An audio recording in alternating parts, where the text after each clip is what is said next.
Assalamualaikum warahmatullahi wabarakatuh. Salam sejahtera untuk kita semua. Jumpa kembali di channel khusus kesehatan Ngobrol Sehat bersama Profesor Delfitri Munir.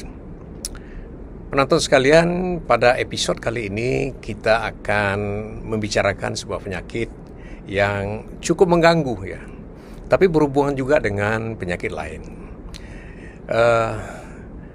Penyakit ini disebut dengan laryngopharyngeal reflux atau dipendekkan menjadi LPR. Penyebab penyakit ini adalah karena asam lambung yang seharusnya berada di lambung, tetapi dia keluar ya ke esofagus terus ke tenggorokan, bahkan sampai ke hidung gitu, asam lambung ini. Kenapa dia bisa keluar? Pertama, jumlahnya banyak ya, asam lambung yang tinggi. Nah, ini terutama pada orang-orang yang stres ya, asam lambung akan banyak sekali diproduksi. Atau memang sphincter dari esofagus bagian bawah itu kurang efektif sehingga naik asam lambungnya. Tentu gejala akan sesuai kemana asam lambung itu keluar. Misalnya paling tidak di tenggorokan, tentu akan terjadi iritasi di tenggorokan, baik itu di faring ataupun di laring ya, di pita suara. Itu bisa juga kena iritasi sehingga udem. Pita suara juga udem juga. Atau masuk ke hidung, jadi bisa ke sinus ya, atau ke telinga melalui tuba, karena di tenggorokan bagian atas kita ada saluran menuju ke telinga tengah. Jadi semua bisa dikenain. Penonton sekalian, pada orang-orang yang memang cenderung asam lambungnya tinggi atau gangguan dari sphincter dari esofagus, tentu gejala ini akan berkepanjangan kalau tidak diatasin penyebab awalnya ini ya, asam lambungnya ini atau gangguan sphincternya ini. Berlama-lama ya, asam lambung naik ke atas, iritasi selaput lendir di tenggorok dan hidung. Nah, paling tidak di tenggorokan tentu ada gejala tidak enak di tenggorokan ini, rasa risih itu, karena dia terjadi inflamasi. Dan bisa dia kena laring ya, kena pita suara. Dan biasa kadang-kadang serak suaranya, kadang bagus, kadang serak, disesuai dengan seringnya asam lambung itu naik. Nah, apabila naik terus bisa ke telinga melalui tuba tadi itu. Nah, bisa peradangan, paling tidak terjadi tuba katar ya. Artinya tubanya tertutup karena radang, pendengaran tidak enak gitu. Dan bisa juga masuk ke hidung, masuk ke sinus, bisa memicu sinusitis. Jadi ini menjadi perhatian bagi penonton sekalian yang ada gangguan lambung. Penyakit utamanya adalah di lambung. Tentu harus konsultasi pertama dulu ke dokter gastro ya, penyakit dalam.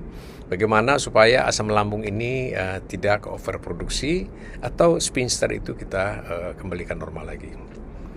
Nah, tentu penyembuhan dari komplikasi di tenggorokan atau di pita suara atau di sinus atau di telinga ini tentu kita lakukan seperti penanggulangan sinusitis atau tuba katar atau faringitis kronis dan laryngitis kronis. Ya, antiinflamasi, tapi hati-hati. Hampir semua pula antiinflamasi itu menyebabkan iritasi lambung. Ya, jadi hati-hati juga memakai obat-obat yang anti radang yang mengiritasi lambung. Tentu harus dipilih obat-obat yang tidak mengiritasi lambung. Nah, paling tidak ya, seperti suara serak ya, yang paling gampang diberikan itu bisa saja ya hirup mentol ya. Nah, hirup mentol ini cukup efektif ya, bisa meredakan inflamasi baik di tenggorokan atau di pita suara kita. Tapi tetap saja harus disembuhkan lambungnya. Nah, beberapa anjuran di bawah ini akan bisa mengurangi gangguan produksi asam lambung tadi. Itu salah satunya adalah ya sudah pasti kurangi mengkonsumsi yang asam-asam, kemudian yang terlalu banyak lemak atau bumbu-bumbu jangan terlalu banyak ya. Nah, ini akan juga bisa memicu. Kemudian dari hasil riset ya, berat badan juga berpengaruh ya untuk ini. Jadi berat badan harus diidealkan lah gitu ya. Nah, cara makan ya idealnya cara makan itu jangan tiba-tiba banyak, walaupun sekali tapi banyak itu tidak bagus.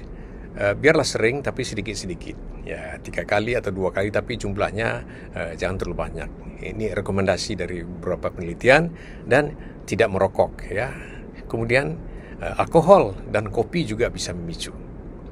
Nah, salah satu anjuran lagi, paling tidak 2 jam sebelum tidur jangan makan, gitu ya.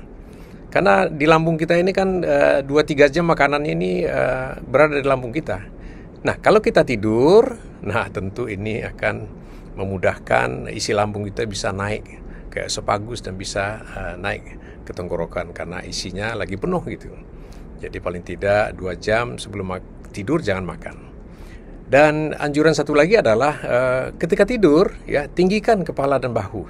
Ya, kalau biasa 1 bantal, bikin 2 bantal gitu.